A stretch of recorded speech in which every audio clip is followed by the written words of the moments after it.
ನೀವು ಯಾರನ್ನಾದ್ರೂ ಗಮನಿಸಿದಾಗ ಈ ವ್ಯಕ್ತಿ ಎಲ್ಲಿದ್ದರೂ ಮುಂದೆ ಸಾಗುವ ದಾರಿಯನ್ನು ಹುಡುಕುತ್ತಾರೆ, ಇತರರಿಗೂ ಮುಂದೆ ಸಾಗಲು ಪ್ರೇರಣೆ ನೀಡುವವರು ಅಂತ ಅನಿಸಿದರೆ ಅದಕ್ಕೆ ಕಾರಣ ಧನಿಷ್ಠ ನಕ್ಷತ್ರ ಆಗಿರಬಹುದು. ಎಲ್ಲರಿಗೂ ನಮಸ್ಕಾರ. ನಾವು ನಕ್ಷತ್ರಗಳ ಸೀರೀಸ್ ಅಲ್ಲಿ ಇಂದು ಧನಿಷ್ಠ ನಕ್ಷತ್ರ ಬಗ್ಗೆ ಮಾತಾಡೋಣ. ನಾನು ಈಗ ಹೇಳೋದು ನಿಮ್ಮ ಜನ್ಮ ನಕ್ಷತ್ರ ಧನಿಷ್ಠ ಬಗ್ಗೆ. ಧನಿಷ್ಠ ನಕ್ಷತ್ರ ಭಚಕ್ರದ 23ನೇ ನಕ್ಷತ್ರ. ಇದು ಮಕರ ಮತ್ತು ಕುಂಭ ರಾಶಿಗಳಲ್ಲಿ ಬರುತ್ತದೆ. ಮೊದಲ 2 ಪಾದಗಳು ಮಕರದಲ್ಲಿ, ಉಳಿದ 2 ಪಾದಗಳು ಕುಂಭದಲ್ಲೂ ಇವೆ. ಇದರ ಅಧಿಪತಿ ಕುಜ.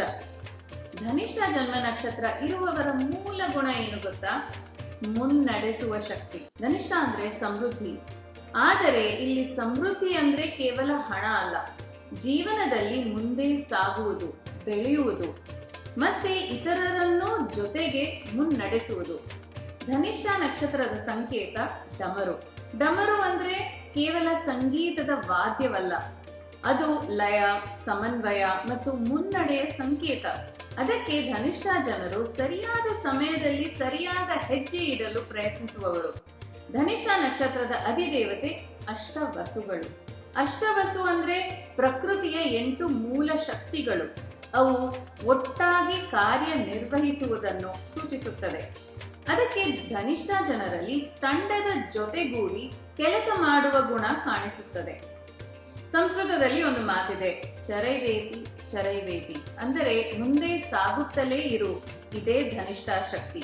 ಆದರೆ ಒಂದು ಎಚ್ಚರಿಕೆ ಇದೆ.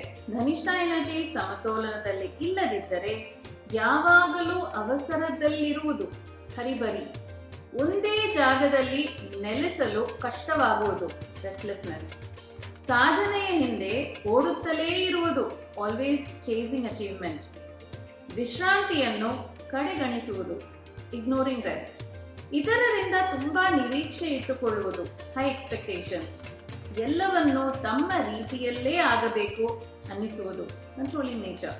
ಧನಿಷ್ಠ ಜನ್ಮ ನಕ್ಷತ್ರ ಇರುವವರಿಗೆ ಮುನ್ನಡೆಸುವುದು ಒಂದು ಶಕ್ತಿ, ಆದರೆ ಇತರರ ವೇಗಕ್ಕೂ ಹೊಂದಿಕೊಳ್ಳುವುದು ಒಂದು ಜೀವನ ಪಾಠ. ನೀವು ವೇಗ ಮತ್ತು ಸಮನ್ವಯ ನಡುವೆ ಸಮತೋಲನ ಕಲಿತಾಗ ನಿಮ್ಮ ಜೀವನ ಹೆಚ್ಚು ಅರ್ಥಪೂರ್ಣವಾಗುತ್ತದೆ. ಧನಿಷ್ಠ ನಕ್ಷತ್ರ ಮುನ್ನಡೆಸುವ ಶಕ್ತಿ. ಸಮತೋಲನ ಬಂದಾಗ ಅವರು ಅನೇಕರಿಗೆ ಸ್ಫೂರ್ತಿಯಾಗುತ್ತಾರೆ. ಇದು ಧನಿಷ್ಠ ನಕ್ಷತ್ರ ಬಗ್ಗೆ ಸರಳ ಪರಿಚಯ. ಮುಂದಿನ ವಾರ 24ನೇ ನಕ್ಷತ್ರವಾದ ಶತಭಿಷ ನಕ್ಷತ್ರ ಬಗ್ಗೆ ಮಾತಾಡೋಣ.